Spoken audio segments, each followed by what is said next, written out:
We have a flag salute. We are honored to be led in the Pledge of Allegiance by Nogales High School student Miguel Correa. Good evening, if everyone please rise and join me in the Pledge of Allegiance. Right hand over your heart. Ready? Begin. Pledge allegiance to the flag of the United States of America and to the republic for which it stands, one nation, under God, indivisible, with liberty and justice for all.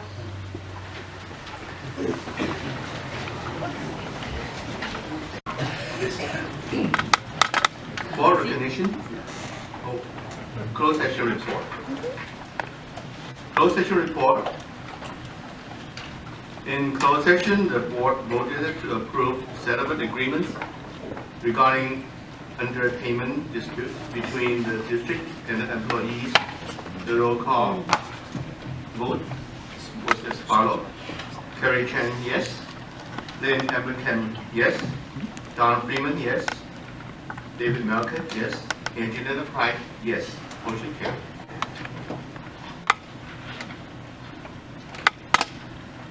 Board recognition. Next, we are going to move to board recognition. I'm going to turn this to Mr. Mitchell.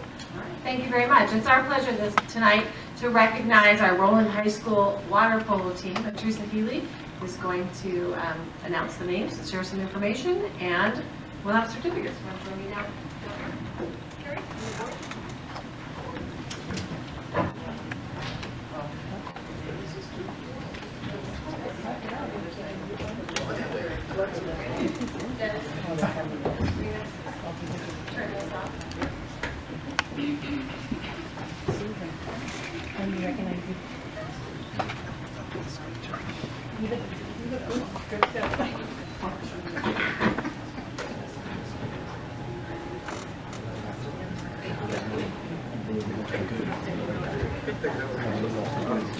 Good evening.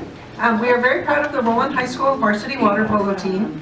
After training all summer and competing at the highest level during the fall season, the team held an overall record of 16-11 and a league competition record of 7-1. They were rewarded for all of their hard work by winning the Valley Vista League Championship and advancing into the CIF playoffs. If I could have Coach Justin Angiano come forward, please. All right, Coach. And our principal, Mr. Record.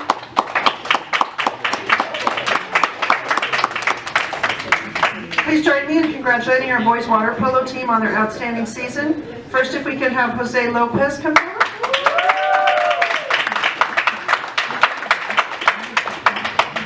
Jose Lopez, besides being an outstanding member of our team, is also all-league and our team captain. Oh, he's such a good boy. Next, if I could have Anthony Alarcon come forward.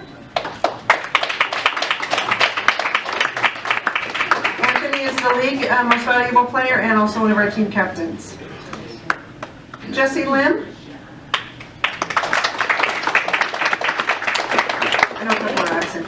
Jesse is also all league and all CIF. Jin Paul Kim. And he's also all league. World Cup for him too. Neil Dujeda. Come on, Neil. Dizzle. Alvin Che.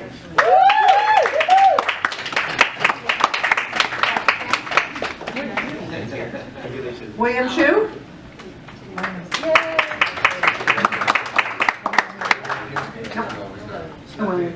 And I practiced his name too.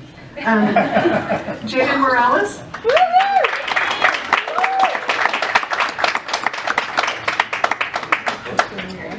Andrew Bowen.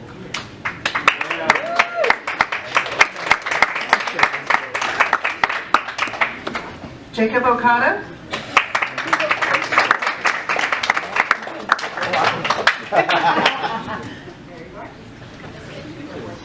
Henderson Mock.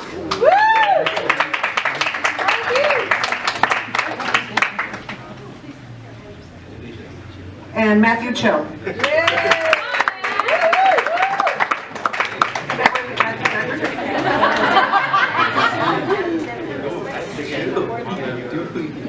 All right, so this is where you get to take the shots with the group, so moms, dads, paparazzi. So do like a water polo squad or something so they can see the board in the back. There you go. There you go. There you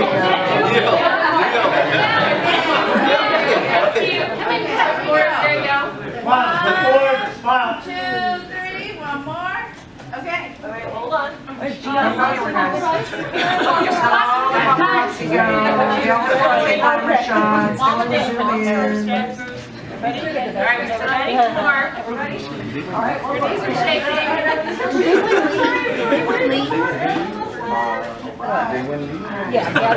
Congratulations, outstanding water polo team from Rowland High School.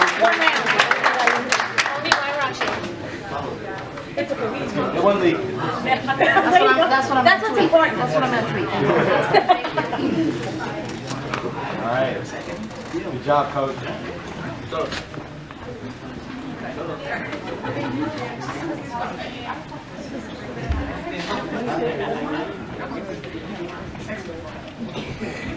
I think I should.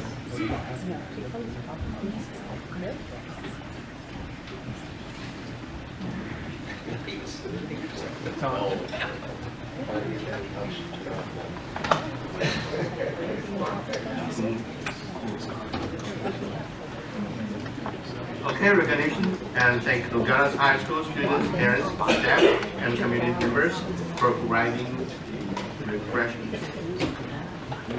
Report. 4A, Nogales High School Spotlight Report. Miguel Carrillo. Jose Estrada and Castillo Rodriguez, the 12th grade students from Nogales High School, will provide a brief report highlighting what's going on their organization. Good evening, Rowland Unified School District board members, Dr. Mitchell, cabinet members, Rowland educators, and community. My name is Karen Clifford, and I'm an assistant principal at Nogales High School. I'm so excited to be able to share with you some of the highlights and things that are happening on Nogales campus. So now I would like to have Miguel, Shazid, and Giselle come up to the podium and give you guys a perspective on student life at Nogales. Hello, good evening. Rowland Unified board members, Dr. Mitchell, cabinet members, Rowland educators, and community. We would like to highlight some student experiences that make our high school an amazing place. I will be highlighting my life as a student at Nogales High School. I gotta say, I'm a senior this year.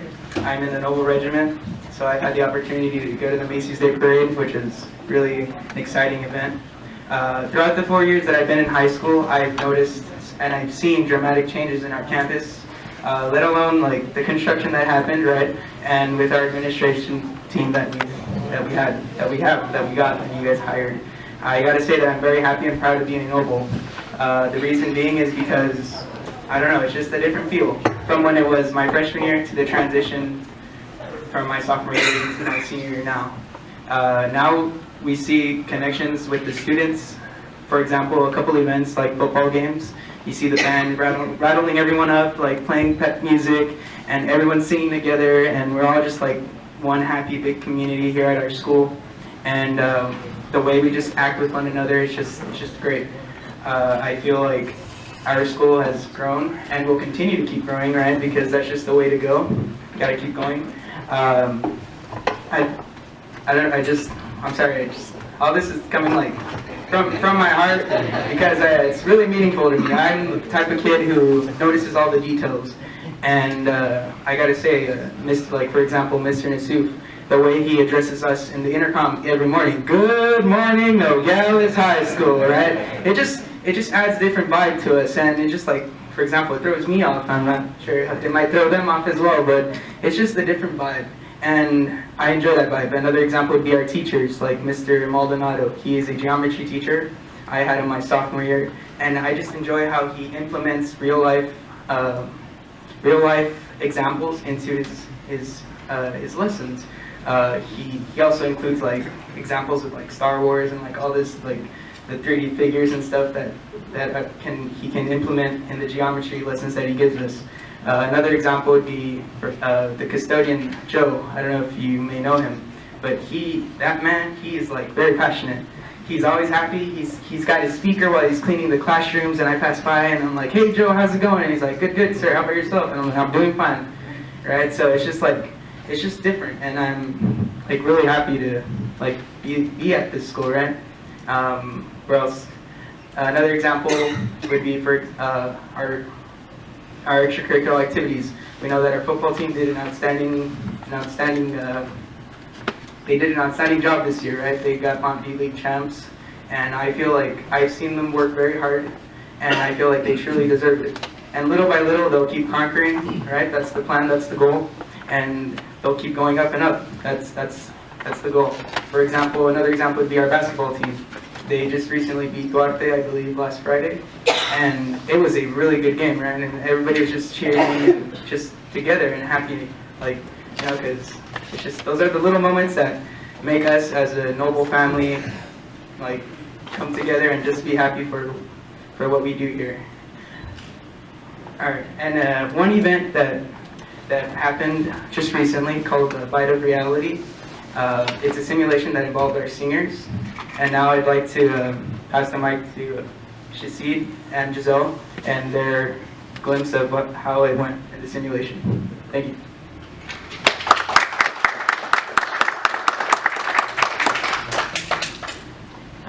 Good evening, board member. My name is Shahid Estrada, and we had the amazing opportunity to experience the Bite of Reality.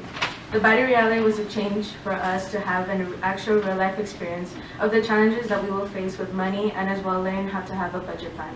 It's an effective way for us teens to realize what the real world has ahead of us, and as seniors going into college. The Bite of Reality, you had student loan debts, you were given an occupation, salary, and we were given a family as well. What I have learned and what I will take out of this experience is having a budget plan. As a senior, I have a job and made me realize that I should start saving up money right about now. As well, it gave me a bite of what the challenge the future holds for us, and that we will have to be ready for those challenges in life. I would highly recommend this to all seniors because it really was an eye-opening experience on the obstacles that we will face after high school. Thank you. Doing with our students at Nogales High School. So first, I'm going to invite Tiffany Tate to the podium. Good evening, Board of Education, Dr. Mitchell, and audience. My name is Tiffany Tate, and I am one of the two instructional coaches at Nogales High School. So this year at Nogales, our instructional focus has centered around providing a first-class educational experience for our students. And so we've taken the Rowland Unified School District's framework for teaching and focused on 3 stages that you see over here: learning objectives, evidence of learning, and designing learning experiences and instruction. And so what are we doing with that? So as coaches, my partner coach Brian Lamar and I, a lot of our work are centered around those 3 stages. So we send out a bi-weekly coaches newsletter, we provide support within departments, we provide lesson design support, professional development, one-on-one coaching, and after-school lesson design opportunities with our teachers. And all of our work is centered around providing experiences that ensure a positive student learning experiences for all our students. And so I'm really excited to share where we're going with all of this. I think we've laid a lot of groundwork in terms of our instructional focus.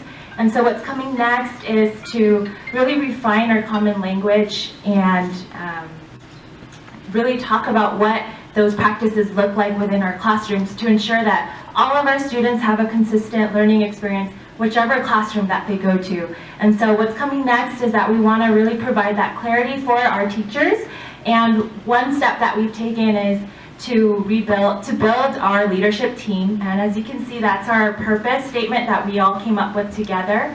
And our leadership team is made up of the 5 administrators, 1 counselor, 17 teachers, and the 2 coaches.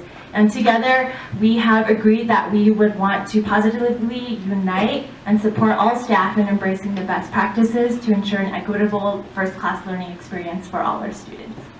Thank you. All right, next we have Mary Martinez and our PBIS support team.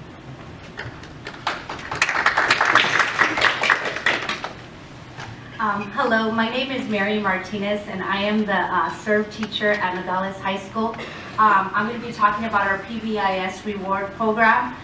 The purpose of our program is to encourage all students to exceed the basic expectations and be the best they can be in all areas on campus.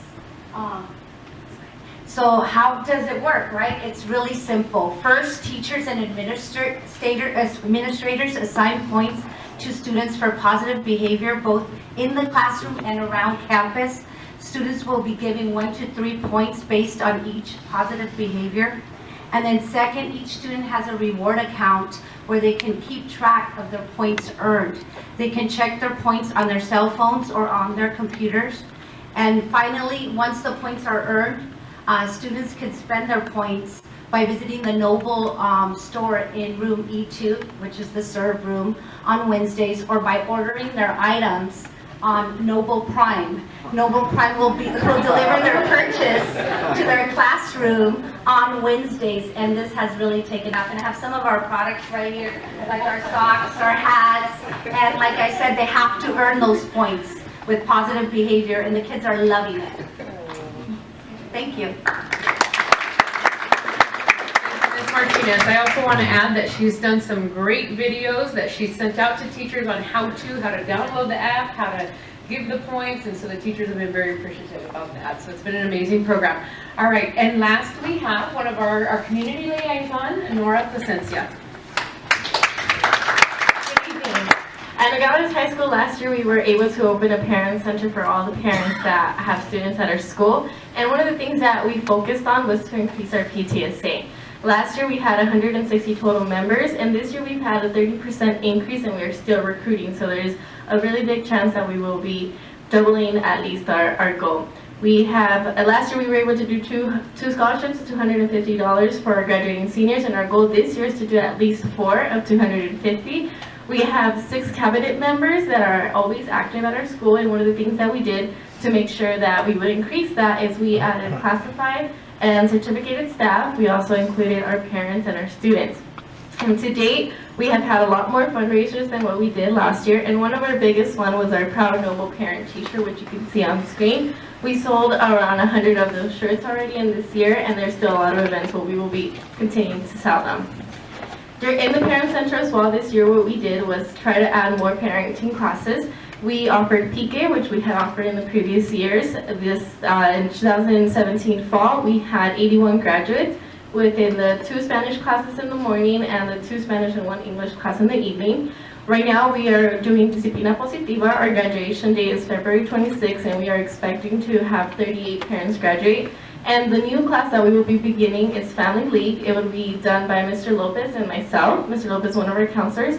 We will be holding the English session first, which starts next Wednesday, and then in April, I will be conducting the Spanish session as well for our parents.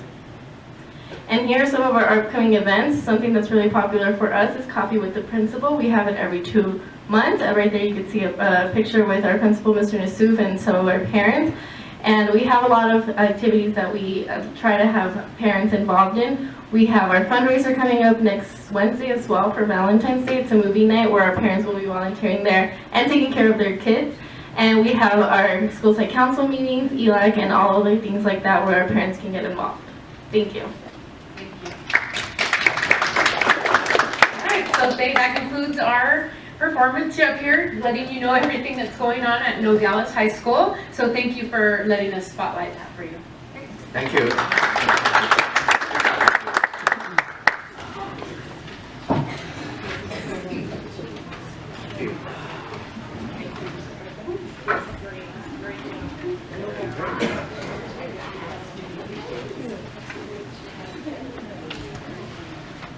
Thank you, Nogales High School, everyone. Good job. The next item is the superintendent report. Dr. Mitchell. Great, thank you very much. So this evening I want to share with the board and our community a few items. First is, as you know, last Saturday was our showcase event my comments don't compete with the swag. Do they? I know how that works. That's okay. That's okay. I know. And it was by Prime, Noble Prime. I think delivered our goods here. So we want to thank our community for coming out to support all of our schools this past weekend at the showcase event, which was held at the Rowland Heights Community Center. Our event this year was bigger than ever. We took over the entire center, including all 3 tennis courts. I really want to thank publicly the work of Gina Ward for leading this. She did an absolute fabulous job. It was a team effort in terms of every department and school and part of the district was a part of our showcase. Our transportation department was instrumental in transporting our community members and our students and our parents to the event as well. But again, it was all spearheaded and led by Gina. So thank you again, Gina. On Tuesday, we hosted our RUSD School Tour Day, and our schools and student services have been busy answering questions to people to begin as they begin registering online. So the registration for the 18-19 school year is officially open, and we are accepting or enrollments currently.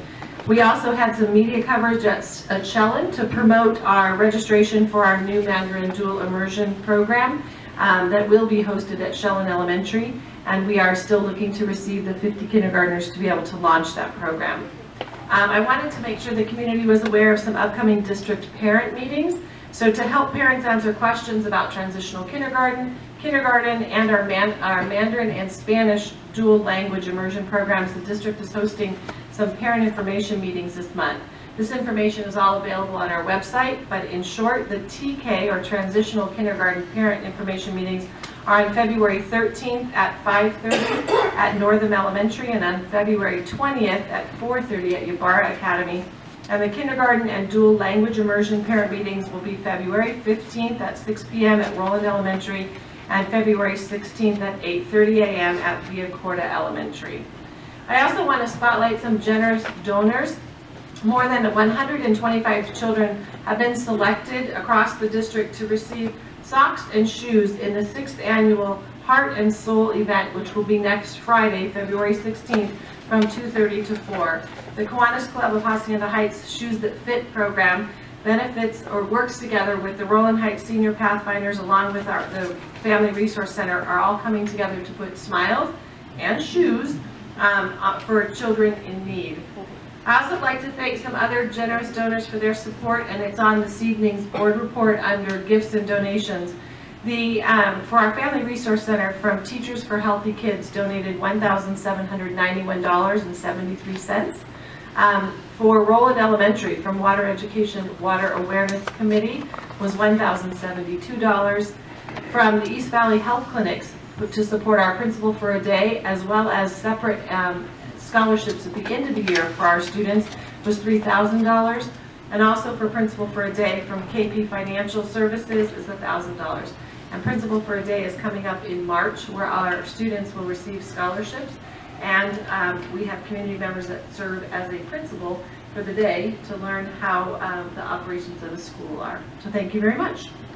Thank you, Dr. Mitchell. The next item is the student board representative report. The first school is Rowland High School. Matthew Cho, the SB treasurer from Rowland High School.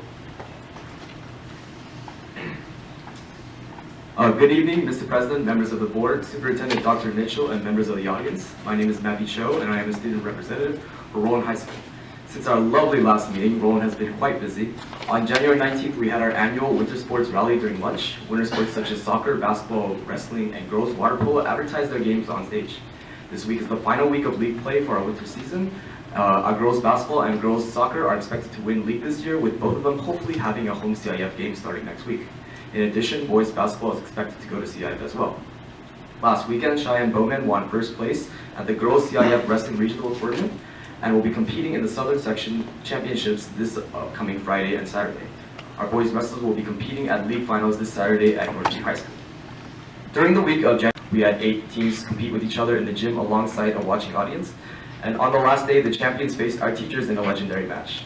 Over 25 teachers participated, and the students were finally able to get back at their teachers for all the amount of homework they assigned. The gym was packed with both students and staff. On January 29th, seniors had their January senior event called Jamming January, where seniors received a free McChicken and iced tea from McDonald's. On January 31st, the radio station Power 106 came during lunch to advertise for the annual Power 106 basketball game on February 1st. A DJ with speakers played music throughout the entire lunch to advertise for the game. The following night, the Power 106 radio station brought out players to play our teachers in a friendly basketball match. We had a large amount of our teachers participate, which led to an exciting game. This past Monday, all seniors had a mandatory assembly to discuss information about grad night, graduation, and other senior activities.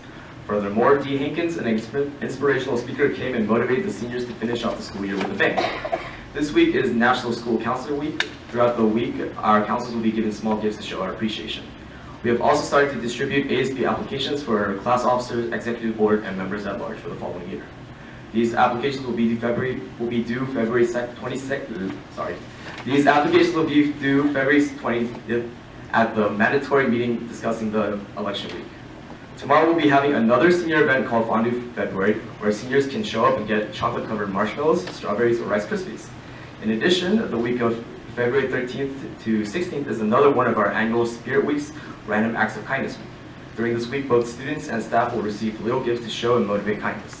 On Friday, February 23rd, we will be having a Renaissance Assembly which promotes academic excellence by recognizing students for outstanding achievements. Attendees will be able to watch an entertaining assembly with student actors and receive a free t-shirt.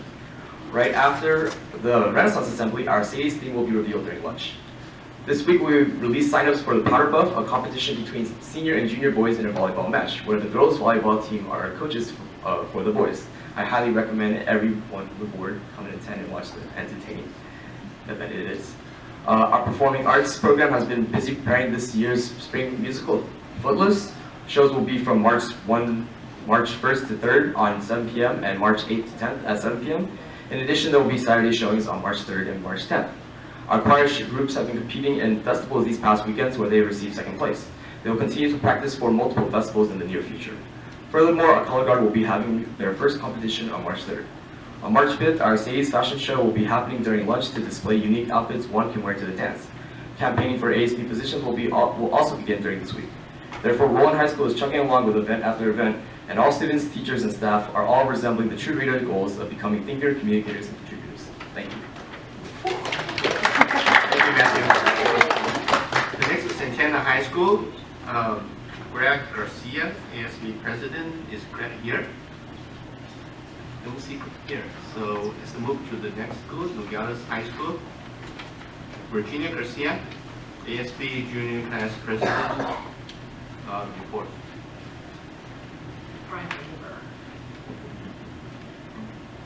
Good evening, Mr. President, Superintendent Dr. Mitchell, members of the cabinet, and members of the audience.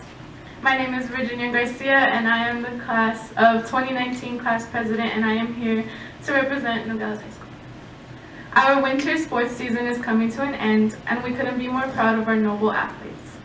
Our wrestling team had a great season with GJ Flores finishing strong and advancing to CIF. Our boys and girls soccer team both finished in first place, taking home the title of Mount View League champions. The girls and boys basketball team are finishing their league games this week and are both moving on to CIF playoffs. We would like to congratulate all our athletes for their hard work and dedication, and we are wishing them the best of luck in playoffs. On January 25th, we held our second annual elective fair during lunch on campus. This event was a great opportunity for students to learn about all the different elective courses offered at Nogales High School. Students got the opportunity to see up close what each elective offers in preparation for selecting their classes for next year. Some of the many electives represented during the fair included AVID, Student Leadership, MedCorps, Forensic Science, Yearbook, and Orchestra. The National Honor Society held their inauguration on February 2nd at 6 p.m. The candle lighting ceremony is a time-honored tradition at Nogales High School. We would like to congratulate the 60 students who were inaugurated this year and encourage them to continue their path of academic excellence. On February 1st, the Bio-Reality program visited our campus. This is one of a kind interactive Simulation provided students with a fun, safe environment to explore topics such as income, student loan and credit card debt, housing costs, and medical insurance payments. The event was a huge success and an effective way to spread the word to teens about reality of life after high school. This past week on February 3rd, numerous programs attended the RUSD showcase to represent Nogales High School. Our athletic programs were present, as well as many of our ROP, CTE courses such as food and nutrition, business and accounting, forensic science, and photography. We had amazing dance performances by Emeralds and Flocorico, and a special combined jazz performances with Rowland High School Band. It was an incredible event that provided information and entertainment to our future nobles. Our noble pride was also on display on our noble regiment. Our noble pride was also on display when our noble regiment had the honor of performing at Disneyland on January 26th. This concludes all the events for the month of January. On behalf of the student body at Nogales High School, we thank you for your time and undivided attention.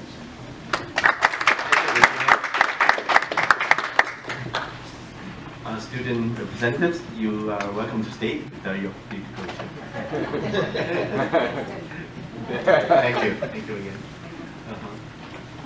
The next item is staff report. Personnel Commission, Dr. Mitchell. Thank you. This evening, I am pleased to share that Joan Stiegelmeyer, our director of our Personnel Commission, is here to present some information and to share the annual report of the Personnel Commission.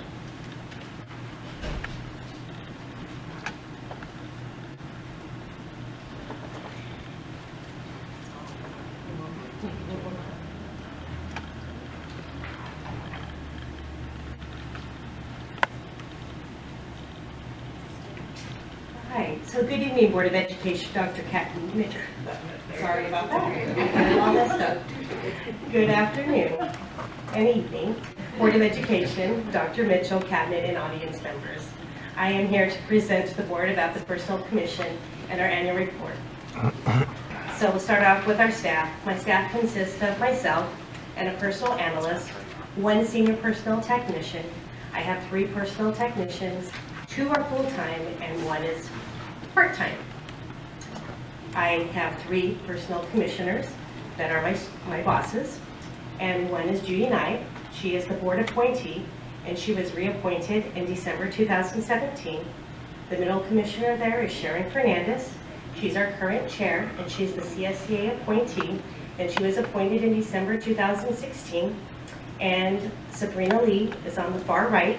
She's the joint appointee, and she is in the audience. And I just found out it's her birthday today, and she's here with us. So happy birthday, Sabrina. And she was reappointed in 2015. Judy and Sharon could not be with us tonight and wish they could. They send their regards. So what is the Personnel Commission? We are merit. It's an independent body composed of 3 persons appointed for 3 staggered terms, which all begin on December 1st. So each year, 1 could possibly rotate off, but at any time I always have 3 commissioners. They are responsible for maintaining a merit system for the classified employees of our school district. You might ask, where did the Personnel Commission come from? Well, back in 1933, there were 4 candidates up for election for the LA Unified School District, and they were known as the 4 Horsemen. The 4 Horsemen said, "We wish to assure you that we are elected to the membership of the Board of Education. We intend to give you fair and just treatment, and we expect to make only such changes as we find necessary in order to secure honest and efficient service. We do not believe in the spoil system, and we're opposed to all forms of political coercion in the schools, and we have not promised or any promotions to anyone." Well, this was not the truth. After the 4 Horsemen had promised jobs to many people in exchange for their political support, and immediately upon their installation into office, there were dismissals amongst non-certificated employees, chiefly among the custodians. And estimates on the number dismissed vary anywhere from 500 to 1,800. So the principles of merit is basically employment and promotion on the basis of merit and fitness as shown by competitive exam. encouragement of career service.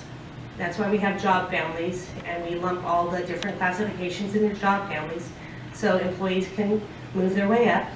We ensure like pay for like work, and we prohibit discrimination in employment, and we are the impartial hearing on disciplinary appeals. What are our functions? It is for classified employees only. We're in charge of recruitment, and we recruit on governmentjobs.com, EdJoin, LinkedIn, Join Handshake, and other sources as needed. Oops, let me go back. Our testing, which includes anything from a written test to a structured interview to a performance test or structured interview. It could be any, all, or some.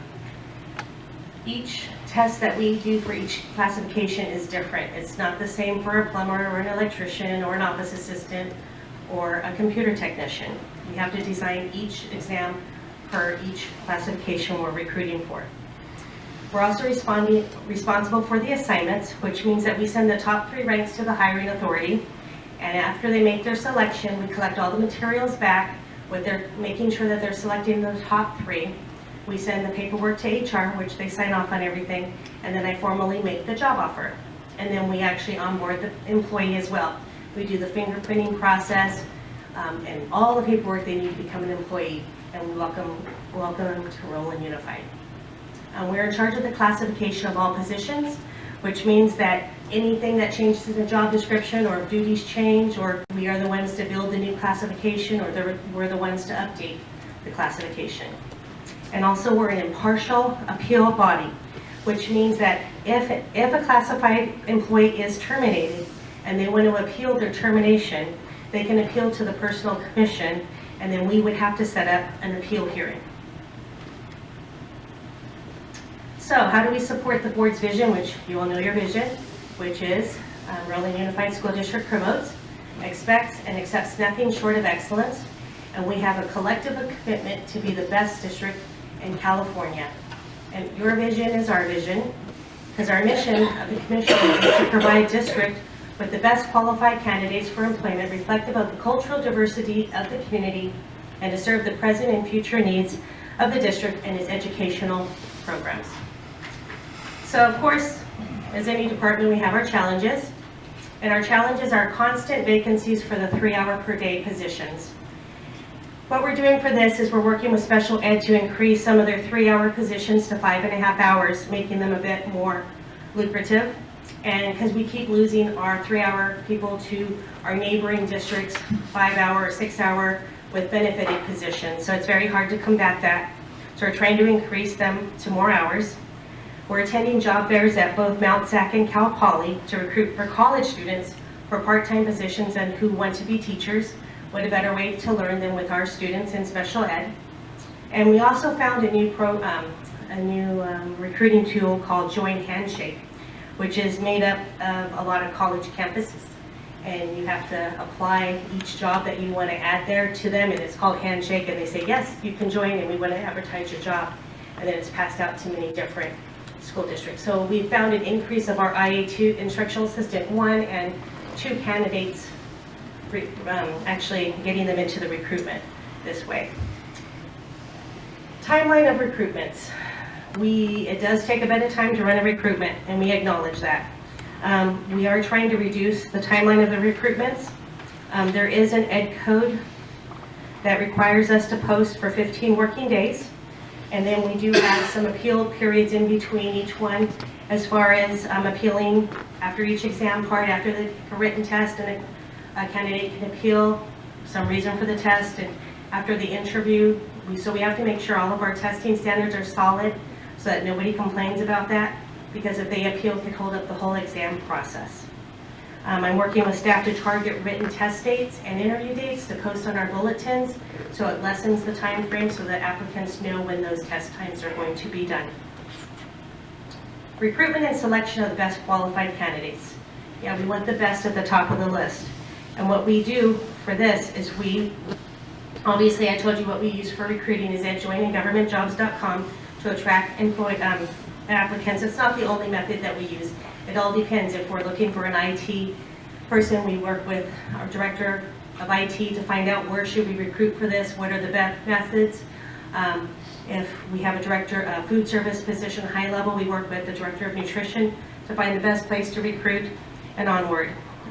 We conduct job analysis with our subject matter experts to target the core competencies needed to make sure that our applicants are successful in the position. And by using these solid testing mechanisms, using written tests and computer tests and structured interviews, we make sure the best applicants are at the top. We also brief our raters thoroughly, doing a thorough briefing and debriefing process to make sure the raters understand the scales and the standards that we need in order to make sure that the best applicants get at the top of the list. So our highlights from the annual report are recruitments conducted was 59 in the fiscal year 2016 and 17. We took in 4,313 applications. We only do this through NeoGov, which is electronic, so that does make it a bit easier to screen and send out notices. We had 387 applicants on the eligibility list. We did hire 113.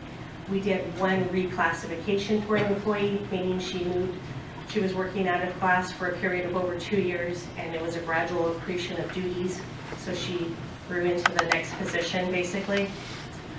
Class descriptions revised were 14. We created 3 new class descriptions, and we had 6 reallocations. So our successes for last year, to summarize, is just, again, we onboarded 113 employees. We attended 2 job fairs out Mount Sac. We attended, of course, our RUSD Showcase event. And we, once a year, we try to do a Climb the Career Ladder at Rowland USD for our own classified employees to teach them about how to fill out an application, interviewing skills, and resume building skills as well. And just teaching them how it is to go through recruitment and how we do want them to promote here at Rowland Unified. And the annual classified employee lunch howdy partner celebration for 400 employees attended and enjoyed a barbecue lunch. And I want to thank you all for attending. Most everybody here helped. It was a definite teamwork collaboration between the PC staff, personnel commissioners, Board of Education, superintendent, cabinet, and the management team. So that ends the report. If you have any questions or comments.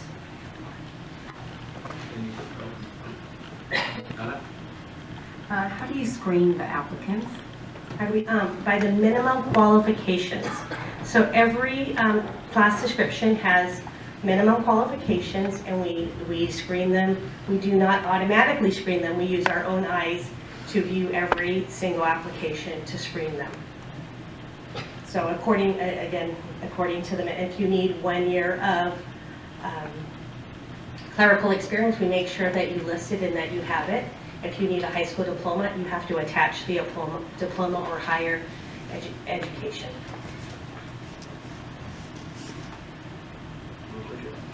I've got several. Okay. Thank you for coming tonight and giving us a report.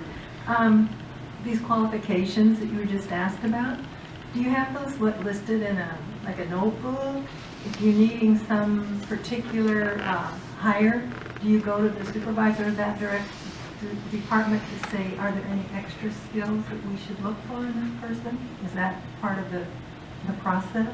Yes, so when we have a new recruitment that comes up, we make sure to meet up with the person who, the SME, the subject matter expert, or the hiring authority to say, is this job description still relevant? Are we able to go with this? Are these minimum qualifications current? And if they're not, or things have changed, or we need to add a professional certificate, or especially food services has all these extra trainings that are required now. We've been adding those slowly but surely to those. So we will not open a recruitment if a certain training or certificate is needed. And we'll update that class description before we open it. And they just have to meet the minimum qualifications? Yeah. Are there any that you have a little higher because you've got a lot of applicants? Or?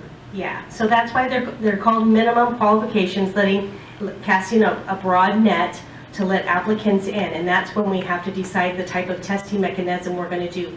That's why when there's a large applicant pool, we do a written test. And our written tests are based on certain competencies needed, such as if it's for custodian, we make sure to test on safety, which is there's a lot of safety involved with being a custodian.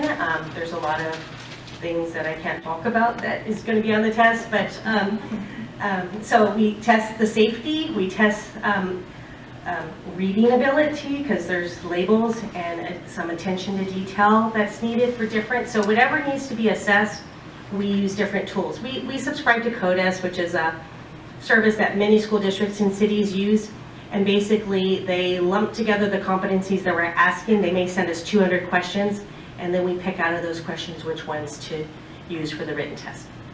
The reason why minimum qualifications bothers me is we want to always get the best, as you showed on one of your slides. But if you list minimum qualifications, and let's say you get 2 applicants that meet those criteria, they're on the list, right? So we don't stop if when we only have 2 people that apply for a position. We would keep the position open and keep recruiting until we get many more than 2. I mean, we have to have at least, I mean, it all depends. There's some scarce, like right now we have piano accompanist open. Okay, it's a whopping 1 hour a week right now we're looking for, okay? So we're really scrambling to get some piano players out there to apply. So we will keep that type of, that's a hard one. So with that one, we might have hopefully 5 that we can get to apply. But out of those 5, we're going to make sure that they play the piano like no other. And if they can't play very well, if we fail, I mean, that's where it comes into the raters, making sure that we have qualified raters. And if they are rating these people who cannot play the piano, they will fail them. And if we only end up with, let's just say, 2 on the list, we will go out and open the recruitment again, because we want to have at least 3 on the list for you. So I'm just saying there's some challenges for recruitment, such as that particular one that's open at the moment. The reason why I keep asking about this is because, let's say all your applicants meet the minimum, bare minimum, and you have to make a decision whether those are really going to be good enough employees. But you have 3, that means they still get passed up? No, I mean, okay, so just because you meet the minimum doesn't mean that you have all the core competencies needed to perform well in that position. So let's just say you have minimally qualified people that we make sure by putting them through the written test or the computer test or the interview, if they're not good enough, and if we always make sure when we brief the raters, we say if this person is not somebody that would perform well alongside you or your colleague or somebody in this position, please fail them. So it's not, I mean, it's not just minimum. We expect them to perform very well in the position so they are the best qualified. So I hope that answers your question. I'm really, that's fine. Right. I mean, typically we don't see just, when we look at applications, typically we do see some people like, wow, they're really applying here. We're getting people who are actually applying for office assistant that have master's degrees, that have bachelor's degrees. I mean, we're getting high public sector jobs. Some shocked me that they're applying for just an office assistant, not just, I didn't mean to say it like that, an office assistant level instead of a higher level secretarial position or, you know, like legal secretary position. They're So actually overqualified to get their foot in the door. very overqualified. And you got to worry that they'll stay because something might go wrong. And that's a lot of times what hiring authorities have said to us. This person is so highly qualified, they're not going to stay. But sometimes you can't peek into their lives and you don't know if all of a sudden they decided that they want to stay home with their kids, they want to work close to home, they only want a part-time position. So we can't crawl into their heads and say, why do you want to work here? You're so overqualified. And then the last thing I want to say is, obviously, I don't know much about the commission and how it works. If the board wanted to, would you be willing to do a workshop for us in the future? Oh yes, that would be wonderful. Okay, thank you. Yeah. I have a question for you. You received over 4,000 applicants last year. It's quite a lot. Yes. It's a very heavy workload. How did you share the work? And so does that mean you need to review over 4,000 resumes? No, okay, that's a very good question. So what we've done, because we've started getting such high volume to certain recruitments, such as office assistant, we ran that recruitment recently in November, and we got over 300 applications. So we don't want to spend all that time looking at every single application. We actually invite one and all to the written test. And we also tell them in that written test invitation, we have not screened the applications, but here's the minimum qualifications. Make sure you meet this. You should know as the applicant if you meet the minimum qualifications. Please come, please schedule yourself for the written test and then come. It's really amazing statistically, we always have half that do not show. We feel like some people are just applying for the job because maybe they're on unemployment and EDD requires them to apply to so many jobs or whatnot, but we always get half no-shows. And we anticipate that because we book for 70, but we know we can only fit 35 in the testing area. So we anticipate that. So then what we do is, let's say out of those 300 and 150 show up, we score those tests, and then we determine a pass point based on a natural divider, a natural break in the test scores, and then we invite those people forward to the next test part, which is a interview or computer test. So in that point, we would not look at every single application. It saves time because there's no need to screen people who aren't even going to show up for the test. So about half of them show the test, or you get about 2,000? Well, it's just a guesstimate. I mean, we may look at 2,000 applications. That could be true for the whole year. Okay. Good question. Thank you. Any more questions? Yes. You mentioned subject matter expert. Can you expand on that a little bit?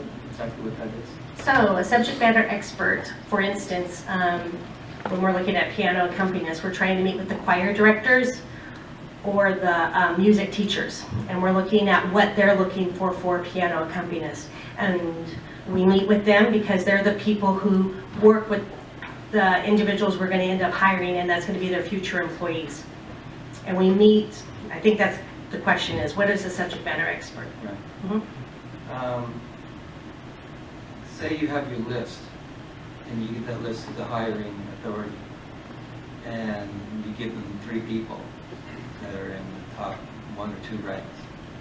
And the hiring person says, I don't like any of those 3.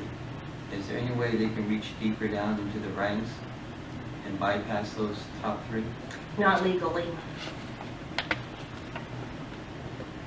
And last question is, do all districts have a personnel commission? No. There's about 100 in the state of California that have personnel commissions.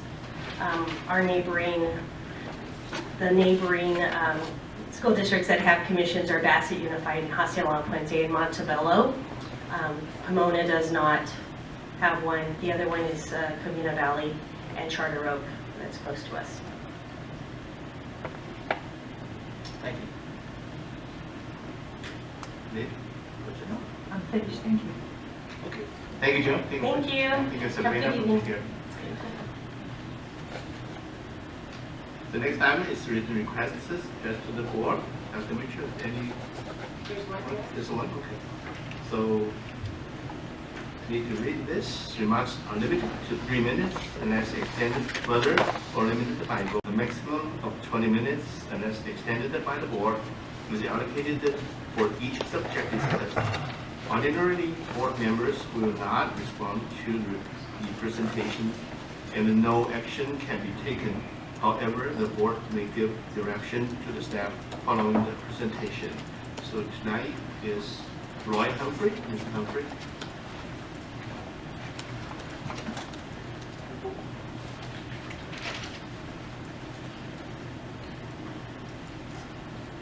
I'm Roy Humphreys, and just when we thought we had heard it all at the January board meeting, Ms. Pride threw out a load of red herring. That beats Mrs. Ebenkamp's shameful, and I quote, "We allow you all to attend board meetings edict." I was going to bring a load of red herring for you all, but the smell was a little bit overwhelming. In case you don't know, red herring is defined as something that misleads, distracts from relevant or important issues. It may be either a logical fallacy or a literary device that leads readers and audience towards a false conclusion. Yes, Ms. Price referred to me, a la red herring, as a racist, really. Is that all you've got? This is an example of people with no relevant argument throwing a storm of red herring. As Henri Ami notes, truth is violated by falsehood, but outraged by silence. Yes, I have been violated by falsehood, and my outrage at the continued denial of the people's right to truth and complete transparency will not be silenced by such behaviors as yours, which in fact colors the entire board and district with one broad brush. Yes, transparency will not be dismissed as a buzzword. Until this board administration comes to the court of the district constituents with clean hands, this district will never be able to claim the title of 21st century institution. Until One Chu of the PEA, Robert Leo, Harold and Wendy Toy, and others who have signed the petition for video recording of district meetings can walk and will walk into the halls of this hall of shame, this district will continue to be a Pandora's box filled with subterfuge and deceit, with truth lying at the very bottom. As to the hateful red herring, really, I have not got the energy for hate. Disgust, outrage, that's my maximum limit. Switching to another subject here, the Bond Oversight Committee, which you can see on my YouTube channel last meeting, shows that it's nothing but a farce. And as I suggested to Assemblyman Philip Chen, should be replaced by an Inspector General with subpoena powers. And for your information, two of my nephews, Robert and Dave, graduated from Nogales. One's a lawyer, the other one's a senior engineer at Boeing. Okay, John Grant is still waiting for his letter of appreciation for applying for the Bond Oversight Committee. And to Ms. Pride and the board, if you don't like what I have to say, I have my standing offer to this district. Simply take over the video recording of the public meetings of this district. You will never see or hear of me again.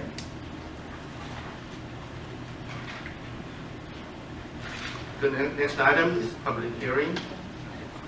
The purpose of the public hearing is to provide members of the public the opportunity to be aware of and to comment on initial proposal for negotiations. The first item, the first public hearing is for the initial proposal for negotiations between Rowland Unified School District and the Association of Rowland Educators for 2018 and 2019 school year. The public hearing is open at 7:05 p.m. Anyone have comment?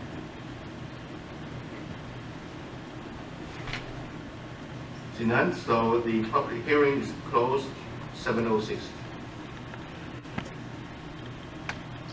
The next public hearing is for initial proposal for the negotiations between the Association of Rowland Educators and the Rowland Unified School District for 2018 and 2019 school year. The public hearing is open at 7:06. Any comments?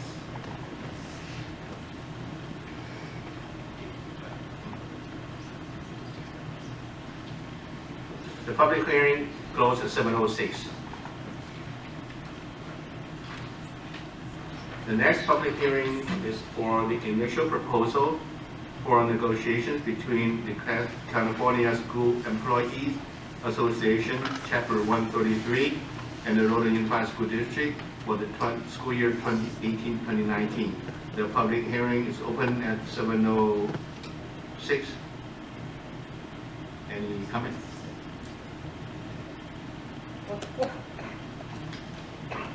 The public hearing closed at 7:06. We'll move to the discussion action items on the agenda. Oh, one more, sorry. The last public hearings for the initial proposal for negotiations from the Rowland Unified School District to the California School Employees Association, Chapter 133, for the 2018 and 2019 school year.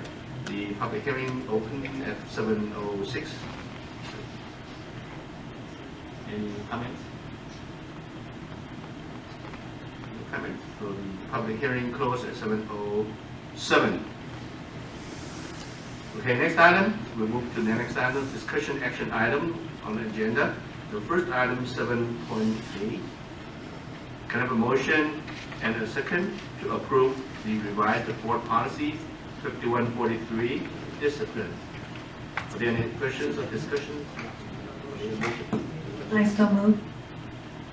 Then move. And Donald Freeman second. Any discussion? Any questions, discussions? I have one.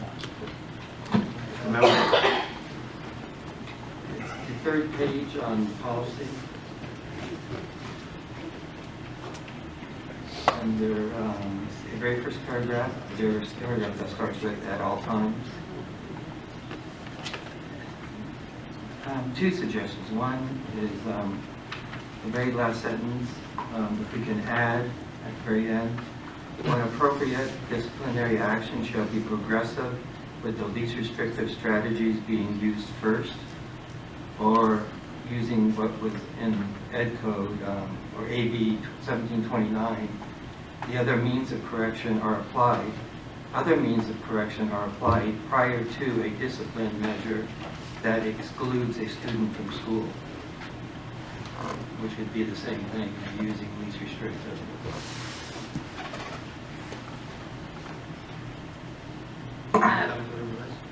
In looking at the policy, I'm looking, I believe that your interest might be met on page 2, and I'm trying to find,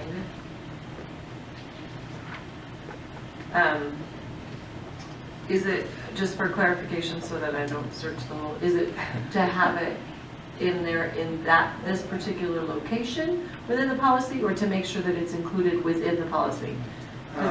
We've done, go ahead.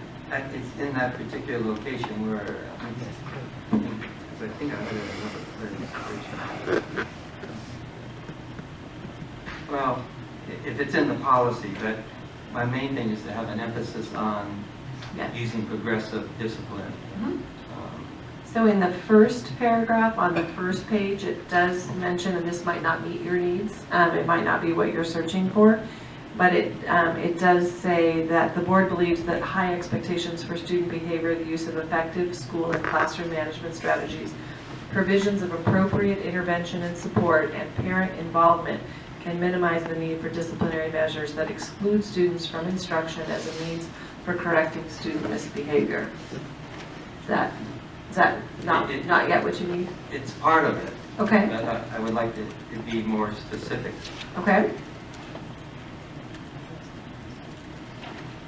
So can you repeat again what your interest is on page 3 and that at all times? It could be either one of these. It could be when appropriate, disciplinary actions shall be progressive, with the least restrictive strategies being used first, or I guess this is language from AB 1729, that other means of correction are applied prior to disciplinary measures that excludes a student from school. The second one comes from AB 1729. Well, and there would be some reluctance to use that language in this location because it being placed as it's stated there in that particular policy, other means of correction, it is an expectation and an edict from the board that we would not be able to suspend a student until we've implied other means of correction. And there are, on a general circumstance, we're in complete agreement. But there are circumstances where there is a one-off, where a student engages in egregious behavior, and it does require an immediate suspension or removal from the instructional program, which is always our last choice. But if this language was put in there, it would prohibit us from doing so. Okay, but if I use when appropriate? That would be better. This is also an item that is already gone through first reading for us to be able to comment on. And I don't believe that all the board members have copies of it, we can pull it up so that you can look at it. But it also might be that if we're going to look at substantive changes this evening, it may be something that the board, I don't know if you guys, we can approve it based on our verbal conversation, or delay. We have a concern in delaying the approval of this policy because our discipline plans are required and are due, and this policy must be updated for that purpose. Okay. So can you please say one more time your when appropriate phrase? When appropriate, disciplinary actions shall be progressive, with the least restrictive strategies being used first.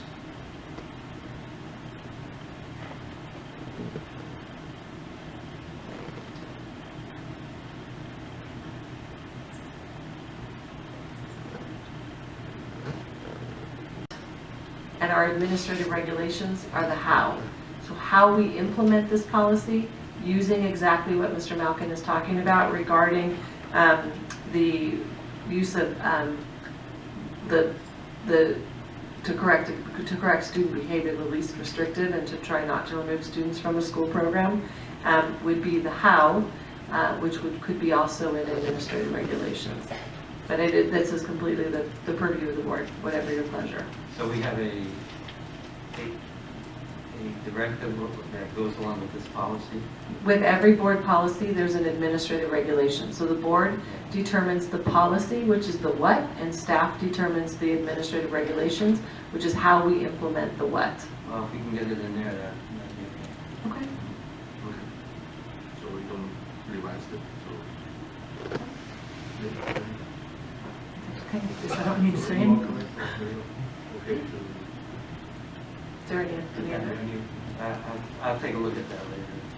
But So the administrative regulations are not approved by the board, they're done through cabinet. okay. Because it's the staff work to implement the desire and the policy of the board. Is that okay? Yeah. Any more comments? I call for a vote. Okay, so all in favor say aye. Aye. Opposed? Motion carried. Okay, next item, 7B. Can I have a motion and a second to approve the Board of Education meeting schedule on 2019. I make a motion. Donna, second. Any questions?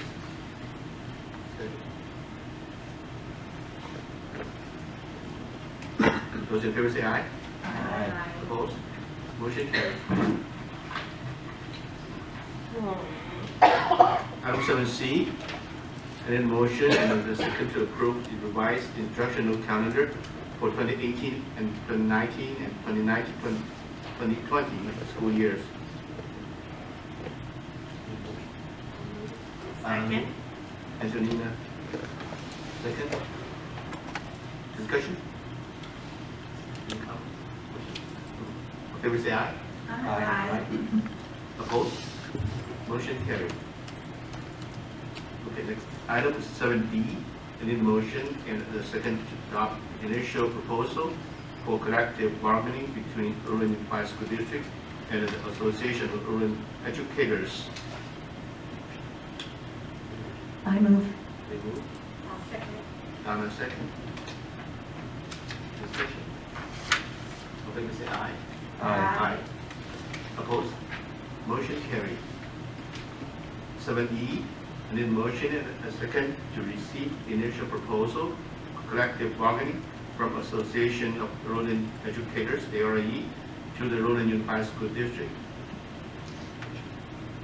I'll move. Donna move. Second. Antonina second. Any questions, discussion? Okay, we say aye. Aye. Aye. Opposed? Motion carried.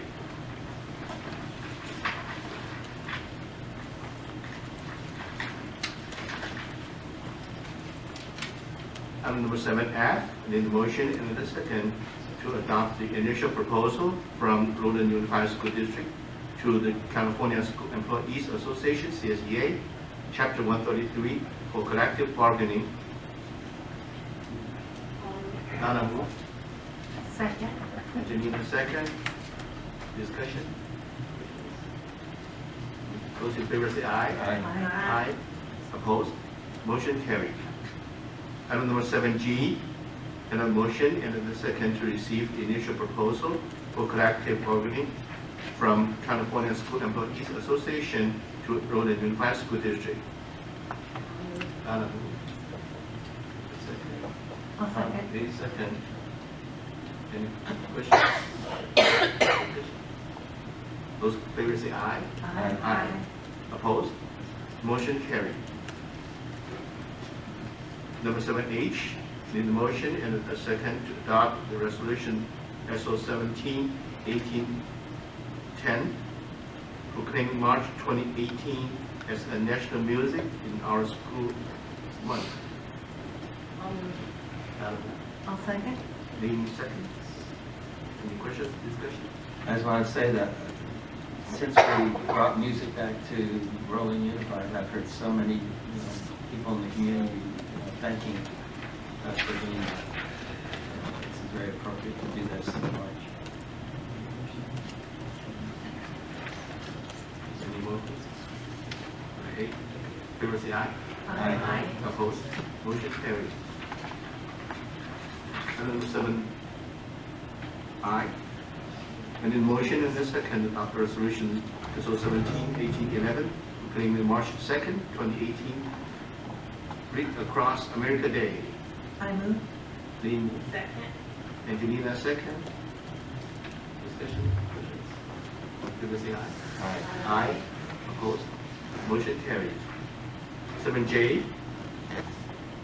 This is to receive the first reading and review revised board policy 5030, student wellness. There's no motion on this item. Any comments? No. So we move to the next item. Oh, sorry. Were we going to get a presentation on this? There is no presentation. That was in the draft for our board meeting, and that item was pulled. So this is a first reading of this board policy, and in our next month it will be presented to the board for adoption. Are there any suggestions for edits to this policy at this time? I just want to reiterate my question about now that it's flu season, Yes. if we could have immunizations for our staff and students on a few campuses, it might cut down on the spread because it takes extra to go to the doctor, get the shots, come back. I know it sounds lazy, but it's worth thinking about because this year is a bad flu year. We have a lot of kids out. And we have done flu shots for our employees. They were done here and they were done free of charge for our employees. And we do flu shots for our students and our community at the East Valley Clinic. So they are done in 2 different locations for both our staff and our students. When were the staff ones doing? Do you recall? No, I was looking at Gina behind you. I want to say it was November. They were during, just right after open enrollment. Part of our. That's a good question. Yeah. And they, I'm sorry, I was not aware. yes, that's okay. Thank you for clarifying. And it's not listed in there, so I'm. Right, this policy is around nutrition services, so this is not a medical wellness policy as a whole. This is a wellness policy that is led through nutrition services. So it encompasses student wellness, but not from a medical perspective. I would add that I've recently gone to the Nutrition Services website, which is part of our district website. And it's got a tremendous amount of information there for families and parents on nutritional services, education. And so there's a lot of wellness on the website for nutritional services. Would our universal breakfast program be part of this? So as it relates to nutrition services, it could be something, it could be in terms of the just meals and wellness for students, it could be incorporated. It would not be an item we would incorporate in a board policy, but yes, students receiving proper nutrition is part of it. And again, and Lynn, I made a comment, this isn't an all-encompassing student wellness policy, but it is the process has been led by our nutrition services department. So I don't know, and Maria Davila is here, has our Family Resource Center and our nurses looked through our policy? Do you know? As they see, because of the question regarding the health services component? Yes, so Or the full committee? yeah, it's a full committee, so we have health services, people from the clinics in our district, and some community members, Dairy Council and WIC, and then the dietitians from the district. Like then corrected from the comment I gave you. Yeah, it reads, I know Yes, a lot it was of, my the mistake. bulk of it is nutrition, but there is mention of health promotion. And health And services you- too. Unless you want to clarify that it's only regards to nutrition. No, that's not our interest, so I just wanted to make sure I corrected myself. Another question is, we recently had a presentation, I think about 2 months ago, 3 months ago, on organizations on campus and what they can serve a half an hour before school, a half an hour after school. Would that be part of this also? That is part of it. That's part of, in terms there are different, and you can respond because I don't know the different laws that govern it all. But that was done in an RCPTA meeting where they shared the details of what can be served at what hours for students and what can be sold on campus. Yeah.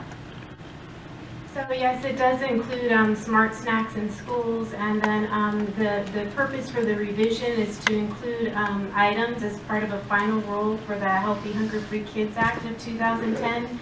So the changes include things like marketing to students and marketing only compliant food items on campuses, and how we conduct assessments of how our district wellness policy is working. When the jar is open, I realize now with the construction, but when it's open, are they required to follow the same requirements that our clubs and our schools are required to follow? Yes, if it's during the school day, up to from midnight through half an hour after the end of the Right. school day, anyone selling or handing out food to students must follow the smart snacks in schools guidelines. So I had somebody come up and they were concerned that the jar was not required to follow the same requirements, and they thought it wasn't appropriate. They are required, yeah. Sometimes we have deviation and we need to work through that, but yeah, they are expected to follow the same guidelines. And some of it, and correct me if I'm wrong, some of it is also determined, are they feeding adults or are they feeding children, students in the school? And the jar does do both. And so the feeding adults does not fall under the same rules and regulations as feeding students. Correct? That's correct. Maybe that could be the confusion. Someplace that says the superintendent may appoint a committee or designee. Do we need to clarify that, what we're going to do, either have a committee or not have a committee at each school? So it's at the end, I believe what you're referring to is on the first page, the last paragraph, perhaps. To fulfill this requirement, the superintendent or designee may appoint a school wellness committee whose membership shall include representatives of these groups, which were listed above. Is that what you're referring to? Yes. And so we do have a wellness committee, as Maria has shared, in terms of who's on that. But you want to elaborate in terms of the compliance with the Maybe rules? change it from may to shall. Okay, so the committee was at one time part of at the Family Resource Center Caring Collaborative, and so that group is composed of nurses and people from just the community, the Dairy Council and WIC. So that the wellness policy that was originally approved in 2007 was created from that committee. For these changes, we created a subcommittee and invited members from that committee who were interested in making changes to this wellness policy. And so it includes members, and then the subcommittee developed those changes. So the reason is it's may instead of shall is because there are other ways for us to accomplish the goal. This is the first time we've comprised a committee. That is what we just explained now, is that it had been done with the Caring Collaborative previously.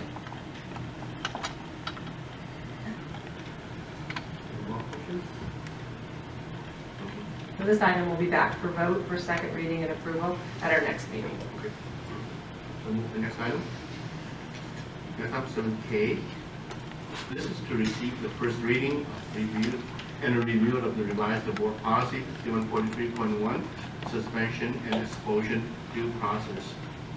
It's not a motion item. Any comments? Suggested revisions to this policy as presented. Then move to the next item, consent calendar. Next item is the consent calendar. We will approve all of the items in consent unless there are any items for or separate discussion and action. Have a motion and a second. Second.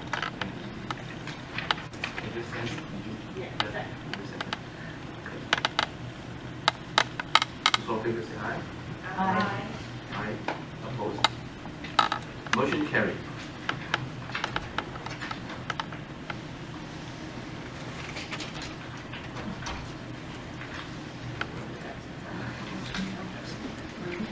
Okay, so next about conference section. We're now in the conference section on the board members' comments. This David, Oh, it's like this. Oh, it's early too. I got a longer time. We're back tomorrow. I first have to second what Dr. Mitchell said about the RUSD showcase. It was fabulous. Gina, and I know there's a cast of thousands that put that on, but you're running around organizing and make sure things get done when they're supposed to get done. And you're the catalyst that make it happen. And it really was an excellent program. And Jim and transportation, I tell you, not only is he there to bring people and take people back to their cars, but I don't know if everybody saw the new bus that he has now. He no longer has his cardboard bus. He actually has a real bus that he cut off at the junkyard. So, I mean, this guy has just been so creative in that department and has made so many changes. It's just wonderful. But Alex and Administrative Services, just everybody, all the teachers, and most importantly, the students that gave up their Saturday to come out and perform. The talent that was there was just unbelievable. Some of the dance routines, the choreography of some of those dance routines was just unbelievable.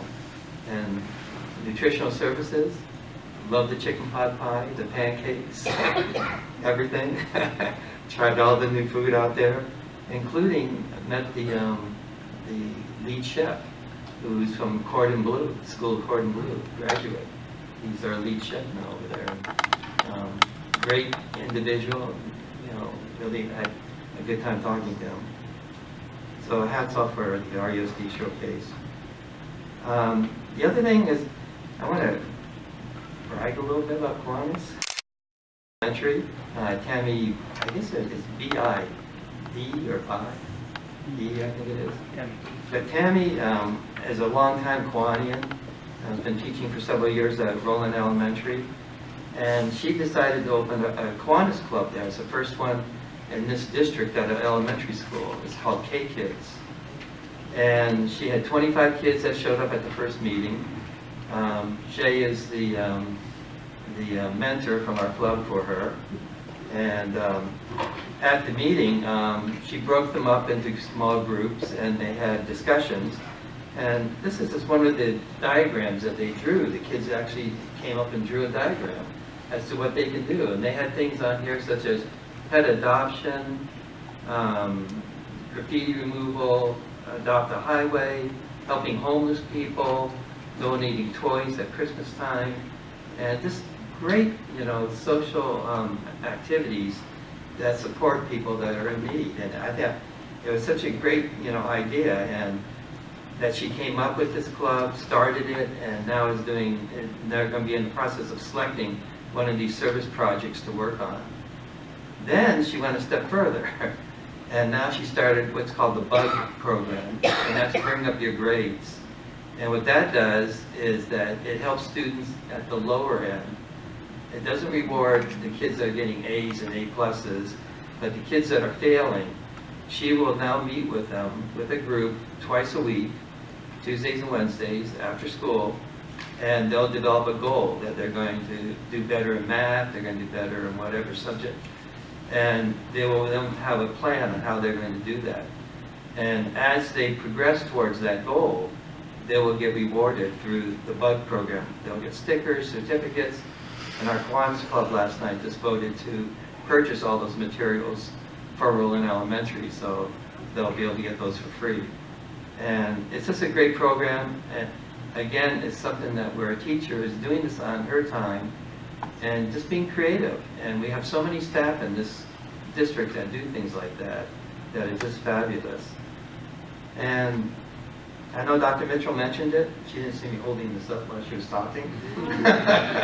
But next Friday, it's our annual Heart and Soul program. We've identified 130 students. We're in the process of identifying 130 students that are McKinney-Vento students, so they're pre-selected based on need. And they'll be coming in between 2 and 5 to get new shoes. Some of our service clubs are doing sock drives, and they'll be donating socks, so kids will get new socks to try their new shoes on. And they'll also be getting a book to choose to take home with them. And I just got done purchasing a bunch of Girl Scout cookies, so they'll be getting some Girl Scout cookies at first snack. I guess we can do that if it's a half an hour after they get out of school. But if anybody wants to stop by, feel free to stop by and help us help the children try the shoes on. It's a great program. It's a lot of fun to do. And I was impressed. The student speaker from Nogales High School did a installation of 60 honor students to the National Honor Society. That's fabulous, 60 students. So hats off to Nogales High and their Honor Society for getting 60 students inducted into the society. And that's it. Good evening. First, Nogales High School did a great presentation, thank you. And that young man that talked without looking at notes or anything, he was amazing. Oh my gosh, he's just like, I really enjoyed just from his heart. I mean, you could tell how much he loved Nogales High School. Also, Joan, thank you for the Personnel Commission report, very interesting and learned a lot. In the last month, I have been to the library reopening, and there was almost 300 people there celebrating. The remodel turned out great. I remember taking my children there, and it looks so different. It's beautiful, and there were centers for kids to do different things, scientific experiments, create things. It was great. I have visited a couple more schools, and a few things that I observed. I could talk about a million, but I won't. Projects in 5th grade classrooms. Students were creating things through technology, art, paint. It was their choice. Teachers working one-to-one on students when the other students were in groups. And I saw an SDC classroom that all the students were working quietly, and they had Olympic facts to work on and using their computer. And the principal asked the student to explain what he was doing, and he said, oh, well, I learned one fact that the gold medals are not gold. And he said, really? He said, yes, they weren't gold since 1912 was the last time. And he asked, why? Do you think that's the case? And he said, oh, probably too expensive. And it just didn't seem like an SDC classroom, very organized, and the kids were all on task, and it was really outstanding to see. Once again, I must say these teachers work so very hard. By the lessons I have observed, all students are learning. So many wonderful things are happening in our classrooms throughout the district. It makes me feel very proud to be a part of it. And then lastly, February is a month to celebrate many things. I would like to mention a little about 2 of them. Black History Month. The celebration of Black History Month began as Negro History Week, which was created in 1926 by Carter G. Woodson. He was a noted African-American historian, scholar, educator, and publisher. It became a month-long celebration in 1976. I was in high school then. The month of February was chosen to coincide with the birthdays of Frederick Douglass and Abraham Lincoln, and I didn't know that. Abraham Lincoln, my favorite president, led the United States through the Civil War, its bloodiest war and perhaps the greatest, most constitutional and political crisis. In doing so, he preserved the Union, paved the way for the abolition of slavery, strengthen the federal government, and modernize the economy. So I want to wish everyone happy Valentine's Day and President's Day to all. Not to beat a dead horse, but this showcase was fabulous. I think it gets better every year, and it's nice to see such teamwork. All these principals bringing their teams together with kids, working to make their group and their display the best. I heard more comments, boy, look at that one. Next year we're going to have to do better because we want to be as good as that one. So it's nice. It's a nice, healthy competition. So Gina, thank you. Also, thanks to all the schools, the staff, and we're truly united now in many ways at Rowland.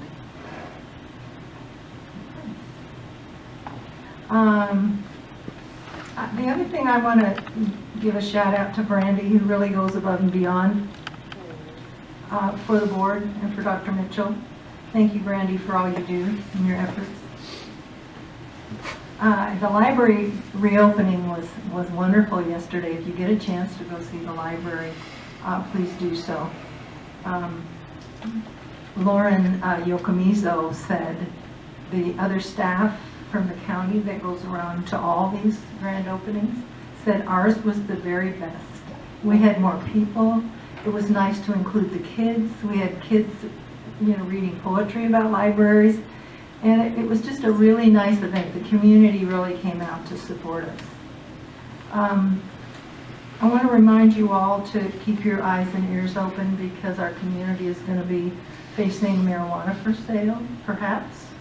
I know the Community Coordinating Council is trying to fight it so we can keep it out of Rowland Heights. But please pay attention. Their meetings are always the third Monday of the month, and maybe you can get involved if you can.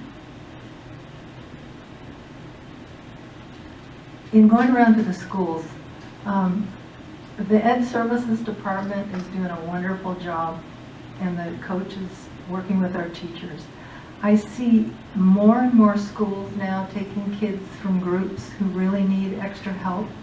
And it might be 20 kids in one classroom getting extra special help in the areas that they need it to bring them along. And I think this is really going to pay off.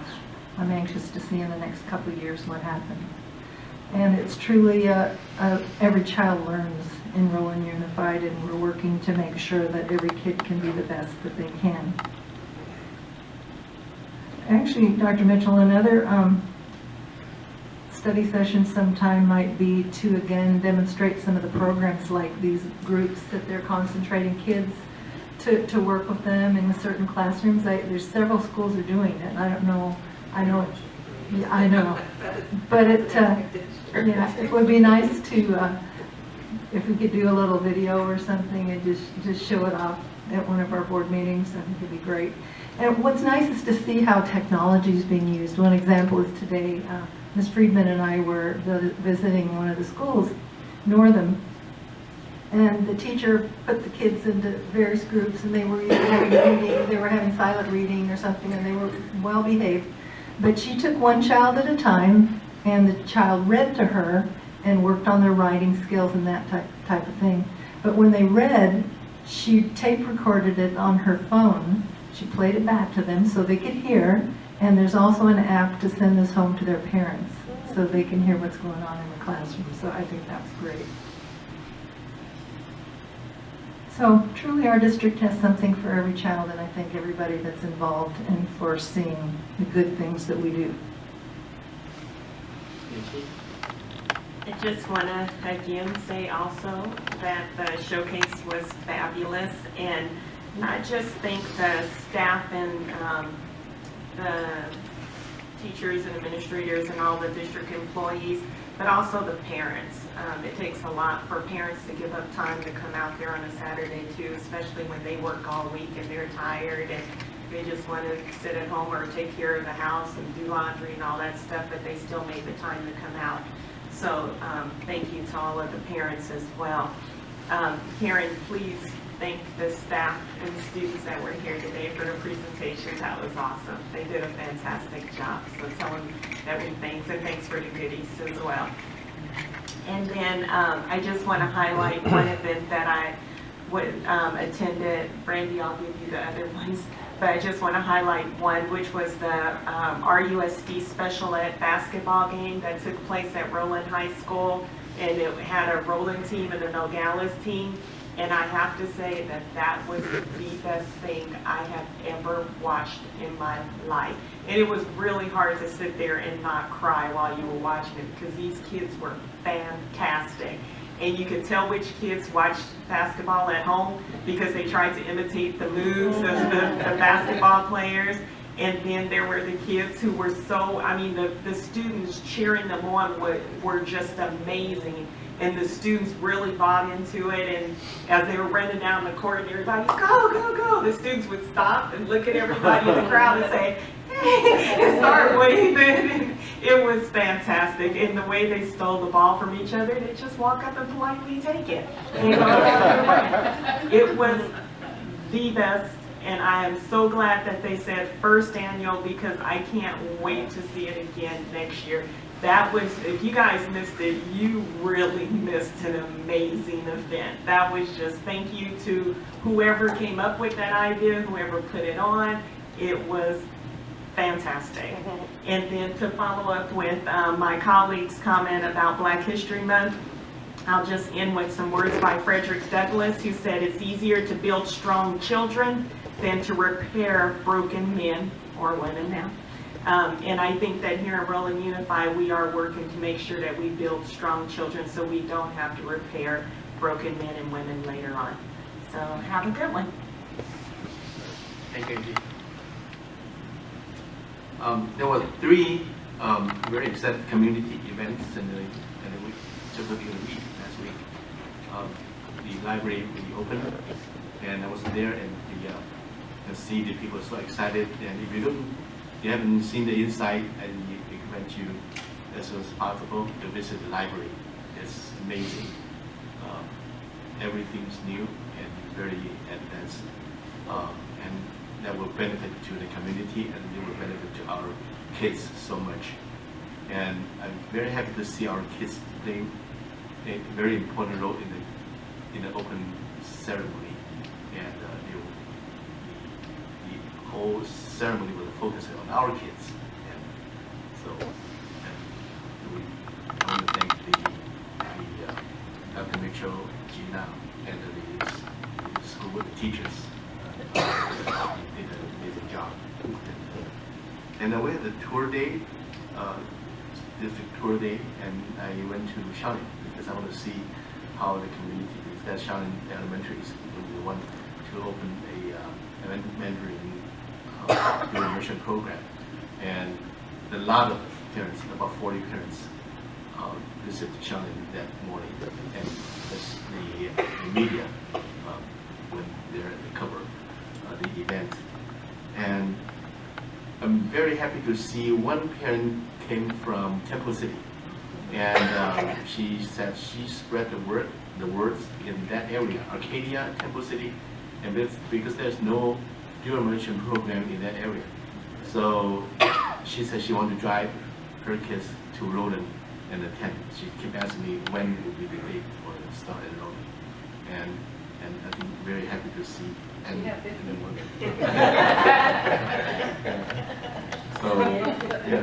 and the parents came. The parents wanted to sign up the first day that they came to the district, and I think we have no number yet, but I think we are going to have a 50. I'm pretty confident we're going to have 50 sign up.